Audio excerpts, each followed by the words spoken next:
अस्सलाम वालेकुम। मेरा नाम है मतीन हसनैन। उम्मीद है आप खैरियत से होंगे। अच्छा जी, हमने एक सीरीज़ का आगाज़ किया है जिसमें हम ऐसे सवालात को डिस्कस कर रहे हैं और उनके जवाबात को डिस्कस करने की कोशिश कर रहे हैं जो कि फ्रीक्वेंटली नॉन मुस्लिम्स की तरफ से मुसलमानों को पूछे जाते हैं। इस सीरीज़ की दो एपिसोड्स कवर हो चुकी हैं, जिसमें पहले हमने डिस्कस किया था कि मुसलमान जो हैं वो नॉन मुस्लिम्स को काफिर क्यों कहते हैं, उसके पीछे क्या लॉजिक है। और दूसरी एपिसोड का टॉपिक जो था वो ये था कि इस्लाम एक मर्द को एक से ज़्यादा शादियां करने की इजाज़त क्यों देता है।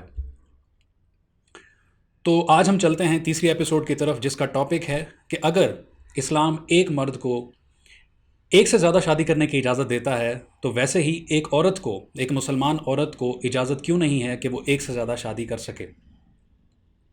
तो आज हम इसके ऊपर बात करेंगे। सो स्टार्टिंग ऑफ, जो पहला आर्गुमेंट है इस टॉपिक के हवाले से वो ये है कि क्यों एक औरत को इस्लाम इजाज़त नहीं देता एक से ज़्यादा शादी करने के लिए। वो ये है कि इमेजिन अ सिनारियो कि जिसमें एक मर्द हो और उसकी एक से ज़्यादा बीवियाँ हों। लेट्स से कि दो बीवियाँ हैं, और अगर वो सेक्सुअली एक दूसरे के साथ लॉयल हैं, देन अगर एक औरत प्रेग्नेंट होती है तो ऑब्वियसली कोई डाउट नहीं होगा कि उसकी माँ कौन है उस बच्चे की और उस बच्चे का बाप कौन है। लेकिन अगर यहीं पर रोल्स रिवर्स हो जाएं और एक औरत हो और उसके फॉर एग्जांपल दो हस्बैंड्स हों और वो औरत प्रेग्नेंट होती है, तो ऑब्वियसली ये मुश्किल हो जाएगा डिसाइड करना कि उनमें से उस बच्चे का बाप कौन है। एंड ऑब्वियसली यहाँ पे एक आर्गुमेंट ये आता है कि देखें जी, पहले चलो ये बात वैलिड थी कि पहले पता नहीं चल सकता था, लेकिन आजकल टेक्नोलॉजी एडवांस हो चुकी है। आजकल डीएनए टेस्टिंग हो जाती है और उससे आप पता लगा सकते हैं कि उस बच्चे का बाप कौन है। तो ऑब्वियसली ये लॉजिकल बात है कि आज जो है डीएनए टेस्टिंग वगैरह मौजूद है। लेकिन क्योंकि इस्लाम जो है एक यूनिवर्सल प्रिंसिपल देता है, क्योंकि पहले तो डीएनए टेस्टिंग नहीं होती थी, तो इस्लाम जो है हर दौर को साथ रखते हुए एक अपना एक प्रिंसिपल बनाता है, प्रिंसिपल स्टांस देता है फॉलो करने के लिए। और वैसे भी अगर हम डीएनए टेस्टिंग की भी बात करें तो आपको मालूम होगा कि जो मेजॉरिटी पॉपुलेशन है वो डीएनए टेस्टिंग तक एक्सेस नहीं रखती और ना ही उसको मेजॉरिटी पॉपुलेशन उसको अफोर्ड कर सकती है। ये चंद ममालिक हैं जिनके अंदर डीएनए टेस्टिंग वगैरह ये इस तरह की टेक्नोलॉजीज़ मौजूद हैं।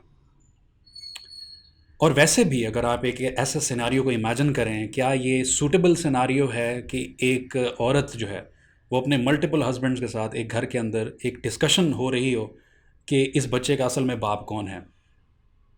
ऑब्वियसली ये मॉरली भी काफ़ी स्ट्रेंज बात लगती है कि अगर किसी ऐसे सिनारियो के अंदर एक बच्चे की डिस्कशन चल रही हो और एक औरत बैठी हो और मल्टीपल जो शोहर हों उसके, वो इसके ऊपर आर्गू कर रहे हों कि असल में ये बच्चा किसका है।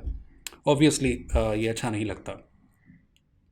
Now moving on toward the second argument कि एक औरत को इस्लाम जो है एक से ज़्यादा शादी करने की इजाज़त क्यों नहीं देता।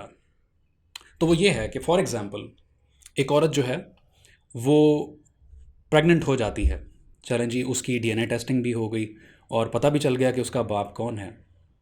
तो हम जानते हैं कि एक औरत जब एक बच्चे के प्रोसेस से गुज़रती है, जब वो प्रेग्नेंट होती है, तो उसे बहुत ज़्यादा केयर की ज़रूरत होती है। और इस सारे पीरियड के थ्रू, एक लंबा पीरियड होता है और उसके थ्रू वो डिफरेंट फिजियोलॉजिकल चेंजेस से गुज़रती है, बिहेवियरल चेंजेस से गुज़रती है, सेक्सुअल चेंजेस से गुज़रती है।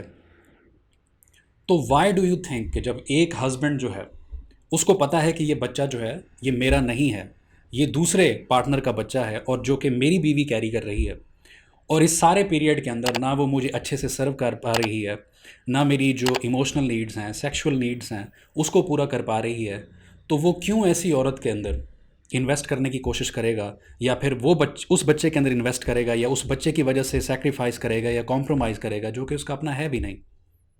इवन के पैदाइश के बाद एक लंबा प्रोसेस एक बच्चा लेता है अपनी केयर के लिए, देखभाल के लिए। तो एक जो दूसरा पार्टनर है वो उस बच्चे के लिए क्यों सैक्रिफाइस करेगा जो उसका अपना बच्चा है ही नहीं। तो इस तरीके से अगर एक औरत को अलाउ कर दिया जाए मल्टीपल हस्बैंड्स के लिए, तो ये रिलेशनशिप को काफ़ी कॉम्प्लिकेशंस में डाल देता है। तो सेकंड आर्गुमेंट तो ये है जिसकी वजह से इस्लाम जो है वो एक औरत को ज़्यादा शादियां करने की इजाज़त नहीं देता।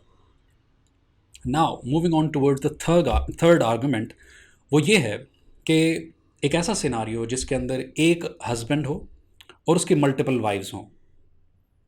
تو سائنس ہمیں بتاتی ہے کہ ایسے ریلیشن شپ کے اندر اگر وہ سیکشولی لائل بھی ہوں تو ان کے اندر جو سیکشولی ٹرانسمیٹڈ ڈیزیزز ہوتی ہیں ان کے اندر لگنے کا خطرہ آلموسٹ زیرو ہوتا ہے. لیکن اگر وہیں پر رولز ریورس کریں، ایک ایسا ریلیشن شپ جس کے اندر ایک عورت ہو اور اس کے ملٹیپل سیکشول پارٹنرز ہوں، ایون دو اگر وہ ایک دوسرے کے ساتھ لائل بھی ہوں، کہیں باہر ان کا کوئی ریلیشن شپ ایسا نہ ہو، دین بھی بہت زیادہ چانسز ہوتے ہیں کہ سیکشولی ٹرانسمیٹڈ ڈیزیزز جو ہیں وہ پھیل سکتی ہیں، ان میں سے کسی بھی پارٹنر کو لگ سکتی ہیں. تو تھرڈ آرگومنٹ جو ہے وہ یہ ہے کہ سیکشولی ٹرانسمیٹڈ ڈیزیزز کے پھیلنے کا خطرہ جو ہے پولی اینڈرس ریلیشن شپس کے اندر وہ زیادہ ہوتا ہے. Now moving on toward the fourth and the last argument, وہ یہ ہے کہ کنونشنلی بھی اگر ہم دیکھیں تو نیو ایج فیمنزم کو ہٹا کر تو کنونشنلی وزڈم بھی یہی بتاتی ہے، اور جو جینڈر سائیکالوجی بھی ہوتی ہے وہ بھی اس بات کو سپورٹ کرتی ہے، اس ایویڈنس کو سپورٹ کرتی ہے کہ جو مرد ہے وہ اپنے آپ کو ہمیشہ لیڈرشپ پوزیشن کے اندر دیکھتا ہے کسی بھی ریلیشن شپ کے اندر. دو کہ ہم یہ مانتے ہیں، اسلام بھی اس بات کو سپورٹ کرتا ہے کہ جو دونوں جینڈرز ہوتے ہیں وہ انٹیگریٹی کے اندر برابر ہوتے ہیں، لیکن ایک ریلیشن شپ کو، ایک فیملی ریلیشن شپ کو آگے چلانے کے لیے آپ کو فائنل جو سے ہوتی ہے وہ ایک انسان کو دینی پڑتی ہے، تاکہ ایک جو ڈیسیجن ہے اس کے اوپر امپلیمنٹیشن ہو. اگر کہیں پر بھی ڈیڈ لاک ہوتا ہے تو وہاں پر ایک انسان جو ہے اس کے پاس الٹیمیٹ اتھارٹی ہونی چاہیے تاکہ وہ آگے جو ہے پروسیڈ کر سکے. تو کنونشنل وزڈم اور جو جینڈر سائیکالوجی ہے اور جو اسلام ہے وہ تینوں اس بات کو سپورٹ کرتے ہیں کہ جو ایک مرد ہوتا ہے وہ لیڈرشپ پوزیشن کے اندر اپنے آپ کو دیکھنا زیادہ پسند کرتا ہے. سو بیسڈ آن دیٹ، اگر ایک ایسا ریلیشن شپ جس کے اندر ایک عورت ہو اور ملٹیپل مرد اس کے اندر انوالوڈ ہوں، اور ہر مرد جو ہے اس ریلیشن شپ کے اندر، اس ہاؤس ہولڈ کے اندر اپنے آپ کو لیڈر سمجھتا ہے اور ایکسپیکٹ کر رہا ہے کہ مجھے لیڈرشپ پوزیشن دی جائے، تو ایسا ریلیشن شپ کیسے کام کر سکتا ہے جس کے اندر ملٹیپل لیڈرز ہوں؟ تو آبویسلی وہاں پر کلیش ہوگا، اور جب کلیش ہوگا تو آبویسلی کمپلیکیشنز پیدا ہوں گے. تو اس طریقے سے یہ ملٹیپل ریزنز ہیں جن میں سے 4 بڑی میجر ہیں جن کو ہم نے ڈسکس کیا ہے، جس کی وجہ سے اس کو بیس بنایا جا سکتا ہے کہ کیوں اسلام نے ایک عورت کو ایک سے زیادہ شادی کرنے کی اجازت نہیں دی. So that's it for today.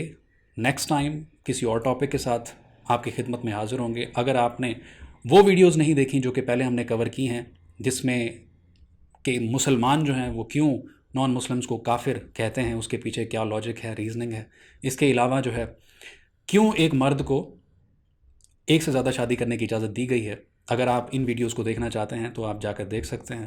Until next time, اللہ حافظ.